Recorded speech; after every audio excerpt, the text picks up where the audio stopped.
Friends, welcome back to my channel. So ಎಲ್ಲರೂ ಹೇಗಿದ್ದೀರಾ? ನಾನು ಕೂಡ ಚೆನ್ನಾಗಿದ್ದೀನಿ. ಸೊ ಇವತ್ತು ಬೆಂಡೆಕಾಯಿ ಮೊಟ್ಟೆನ ಬಳಸ್ಕೊಂಡು ಒಂದು ಪಲ್ಯ ಮಾಡ್ತಾಯಿದ್ದೀನಿ, ಆರೋಗ್ಯಕರವಾಗಿ, ಹಾಗೆ ತುಂಬ ಟೇಸ್ಟಿಯಾಗಿ ಡಿಫ್ರೆಂಟಾಗಿ ಕೂಡ ಇರುತ್ತೆ.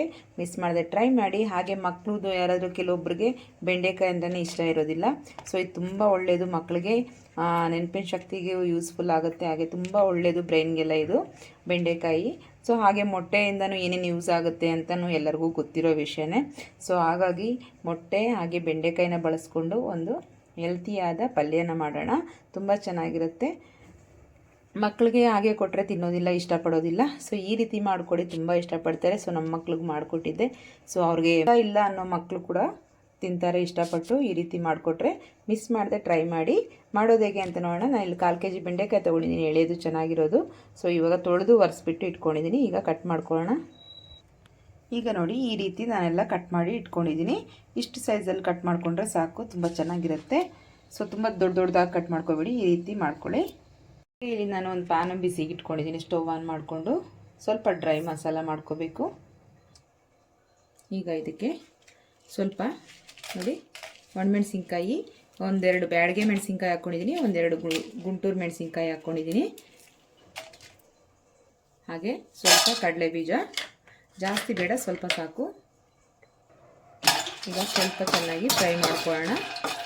ಸೀದೋಗಬಾರ್ದು, ಸ್ವಲ್ಪ ಫ್ರೈ ಆಗಬೇಕಷ್ಟೇ. ಈಗ ನಾವು ಸ್ವಲ್ಪ ಕಾಳು ಮೆಣಸು, ಒಂದು ಅರ್ಧ ಟೇಬಲ್ ಸ್ಪೂನಷ್ಟು,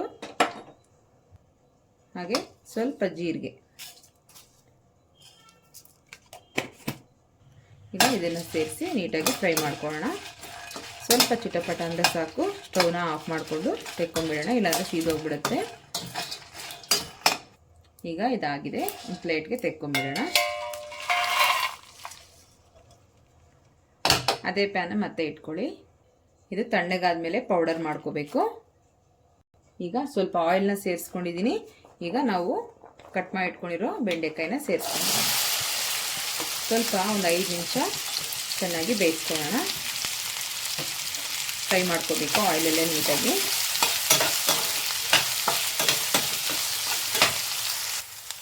ಈಗ ನೋಡಿ, ಇದಾಗಿದೆ, ಅಂಟೆಲ್ಲ ನೀಟಾಗಿ ಹೋಗಿದೆ, ಬೆಂಡೆಕಾಯಲ್ಲಿ ರೋಳೆ ಅಂಶ ಎಲ್ಲ ನೀಟಾಗಿ ಹೋಗಿದೆ, ಹಾಗೆ ಸ್ವಲ್ಪ ಬಾಡಿದೆ ಕೂಡ ಚೆನ್ನಾಗಿ, ಸ್ವಲ್ಪ ಫ್ರೈ ಆಗಿದೆ. ಸೊ ಈಗ ನಾವು ಇದನ್ನು ತೆಕ್ಕೊಂಡ್ಬಿಟ್ಟು ಒಂದು ಪ್ಲೇಟಲ್ಲಿ ಹಾಕ್ಕೊಳ್ಳೋಣ. ಈ ರೀತಿ ಒಂದು ಪ್ಲೇಟ್ಗೆ ನೀಟಾಗಿ ಎತ್ಕೊಂಡ್ಬಿಡೋಣ. ಈಗ ಅದೇ ಬಾಣಲೆಗೆ ಇನ್ನೊಂದು ಸ್ವಲ್ಪ ಆಯಿಲ್ನ ಹಾಕ್ಕೊಂಡಿದ್ದೀವಿ. ಈಗ ಸ್ವಲ್ಪ ಸಾಸಿವೆ ಸೇರಿಸ್ಕೊಳ್ಳೋಣ. ಈಗ ಸಾಸಿವೆ ಸ್ವಲ್ಪ ಚಿಟಪಟ ಅಂತ ಸೌಂಡ್ ಬರೋ ಟೈಮಲ್ಲಿ ನಾವು ಸ್ವಲ್ಪ ಕರಿಬೇವನ್ನ ಸೇರಿಸ್ಕೊಳ್ಳೋಣ.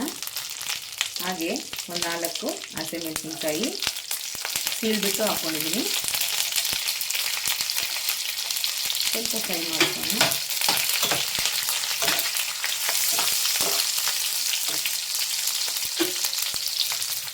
ಈಗ ಒಂದು 2 ಈರುಳ್ಳಿ ದೊಡ್ಡ ಸೈಜಲ್ಲಿ ಒಂದು 2 ಈರುಳ್ಳಿನ ಕಟ್ ಮಾಡ್ಕೊಂಡು ಸೇರಿಸ್ಕೊತಾ ಇದ್ದೀನಿ. ಈಗ ಇದನ್ನು ಚೆನ್ನಾಗಿ ಫ್ರೈ ಮಾಡ್ಕೊಳ್ಳೋಣ.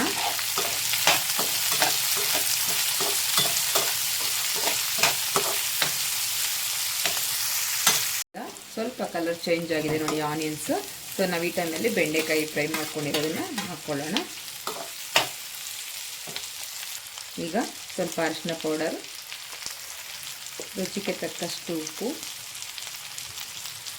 ಚೆನ್ನಾಗಿ ಮಿಕ್ಸ್ ಮಾಡ್ಕೊಳ್ಳಿ. ತುಂಬ ಚೆನ್ನಾಗಿರುತ್ತೆ. ಪೀನಟ್ಸಲ್ಲಿ ಆಗಿರ್ಬೋದು, ಬೆಂಡೆಕಾಯಲ್ಲಿ ಆಗಿರ್ಬೋದು, ಎಗ್ಗಲ್ಲಾಗಿರ್ಬೋದು, ಇದರಲ್ಲೆಲ್ಲ ತುಂಬ ಒಳ್ಳೆ ಗುಣಗಳಿದೆ. ಮಕ್ಕಳಿಗಂತೂ ತುಂಬ ಒಳ್ಳೆಯದು. ಮಕ್ಕಳು ಬೆಂಡೆಕಾಯಿನ ಎಲ್ಲ ಈ ಮಕ್ಕಳು ಇಷ್ಟಪಡೋದಿಲ್ಲ ತಿನ್ನೋದಕ್ಕೆ. ಸೊ ನೀವು ಈ ರೀತಿ ಮಾಡಿಕೊಟ್ರೆ ಸುಮ್ಮನೆ ಆಗಲಿ, ಊಟದ ಜೊತೆಗೆ ಆಗಲಿಲ್ಲ ಅಂದರೂ ಸುಮ್ಮನೆ ಹಾಕಿಸ್ಕೊಂಡವರು ತಿಂತಾರೆ, ಅಷ್ಟು ಚೆನ್ನಾಗಿರುತ್ತೆ. ಅನ್ನ ಜೊತೆ ತಿಳಿ ಸಾಂಬಾರು ಮಾಡಿಕೊಂಡ್ರೆ ಅದ್ರ ಜೊತೆ ಯಾವುದ್ರ ಜೊತೆ ಆದರೂ ನೀವು ಕಾಂಬಿನೇಷನ್ ಮಾಡ್ಕೋಬೋದು. ಚಪಾತಿ, ರೊಟ್ಟಿ ಯಾವುದಕ್ಕಾದ್ರೂ ಮಾಡ್ಕೋಬೋದು, ತುಂಬ ಚೆನ್ನಾಗಿರುತ್ತೆ. ಒಂದ್ಸಲಿ ಮಿಸ್ ಮಾಡದೆ ಟ್ರೈ ಮಾಡಿ, ಹೇಗಿದೆ ಅಂತ ಕಮೆಂಟ್ ಮಾಡಿ. ಸೊ ಲೈಕ್ ಮಾಡೋದು, ಶೇರ್ ಮಾಡೋದು ಮಾತ್ರ ಮರಿಬೇಡಿ. ಸಬ್ಸ್ಕ್ರೈಬ್ ಮಾಡ್ಕೊಳ್ಳದೆ ನೋಡ್ತಾ ಇದ್ದರೆ ಪ್ಲೀಸ್ ಸಬ್ಸ್ಕ್ರೈಬ್ ಮಾಡ್ಕೊಳ್ಳಿ. ಹಾಗೆ ಈಗ ನೋಡಿ, ಸ್ವಲ್ಪ ಚೆನ್ನಾಗಿ ಫ್ರೈ ಆಗಿದೆ. ಆನಿಯನ್ಸ್ ಕೂಡ ಗೋಲ್ಡನ್ ಬ್ರೌನ್ ಕಲರ್ ಬಂದಿದೆ. ಸ್ವಲ್ಪ ಈಗ ನಾವು 4 ಮೊಟ್ಟೆ ಹೊಡ್ಕೊಂಡಿದ್ದೀನಿ ನೋಡಿ. 4 ಮೊಟ್ಟೆ ತೊಗೊಂಡಿದ್ದೀನಿ. ನಿಮ್ಗೆ ಎಷ್ಟು ಬೇಕಾದರೂ ಸೇರಿಸ್ಕೊಳ್ಳಿ. ನಾನಿಲ್ಲಿ 4 ತೊಗೊಂಡಿದ್ದೀನಿ. ಈಗ ಸ್ವಲ್ಪ ಮಾಡ್ಕೊಳ್ಳಿ ಚೆನ್ನಾಗಿ.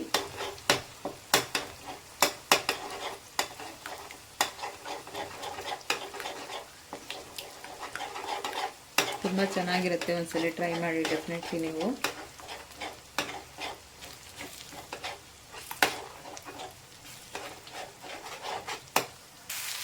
ಈಗ ನೋಡಿ ಚೆನ್ನಾಗಿ ಎಗ್ಗೆಲ್ಲ ಬೆಂದಿದೆ.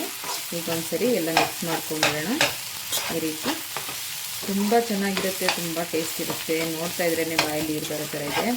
ಚಪಾತಿಗೆ, ದೋಸೆಗೆ ತುಂಬ ಚೆನ್ನಾಗಿರುತ್ತೆ. ರೊಟ್ಟಿಗಾಗಿರ್ಬೋದು, ಇಲ್ಲ ಅಂದರೆ ಅನ್ನ ರಸಮ್ ಮಾಡಿಕೊಂಡ್ರೆ ಸೈಡಿಗೆ ಇಟ್ಕೊಂಡು ತಿನ್ಬೋದು, ಇಲ್ಲ ಗೊಜ್ಜು ಮುದ್ದೆಗೆ ಸಖತ್ತಾಗಿರುತ್ತೆ. ಸೈಡ್ ಡಿಶ್ ಆಗಿ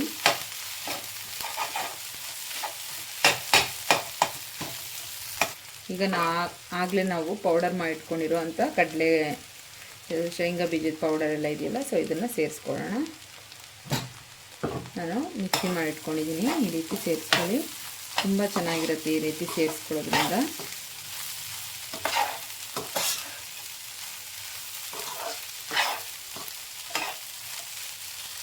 ಫೈನಲಾಗಿ ಸ್ವಲ್ಪ ಕೊತ್ತಂಬರಿ ಸೊಪ್ಪನ್ನು ಹಾಕ್ಕೊಳ್ಳೋಣ. ಈಗ ನೋಡಿ ಆಗಿದೆ. ಇದನ್ನು ನಾವು ಈಗ ಪ್ಲೇಟ್ಗೆ ಸರ್ವ್ ಮಾಡ್ಕೊಳ್ಳೋಣ. ಎಷ್ಟು ಚೆನ್ನಾಗಾಗಿದೆ ಅಂತ ನೋಡಿ, ತುಂಬ ಚೆನ್ನಾಗಿರುತ್ತೆ ನೋಡಿ. ಇಷ್ಟೇ ಫ್ರೆಂಡ್ಸ್, ತುಂಬ ಸಿಂಪಲ್ಲಾಗಿ ಒಂದು 10 ನಿಮಿಷದೊಳಗೆ ಮಾಡ್ಕೊಂಬಿಡ್ಬೋದು. ತುಂಬ ಚೆನ್ನಾಗಿರುತ್ತೆ, ಫಾಸ್ಟಾಗೂ ಮಾಡ್ಕೊಬೋದು, ತುಂಬ ಟೇಸ್ಟಿಯಾಗೂ ಇರುತ್ತೆ. ಮಿಸ್ ಮಾಡಿದ್ರೆ ಡೆಫಿನೆಟ್ಲಿ ನೀವೆಲ್ಲ ಟ್ರೈ ಮಾಡಿ.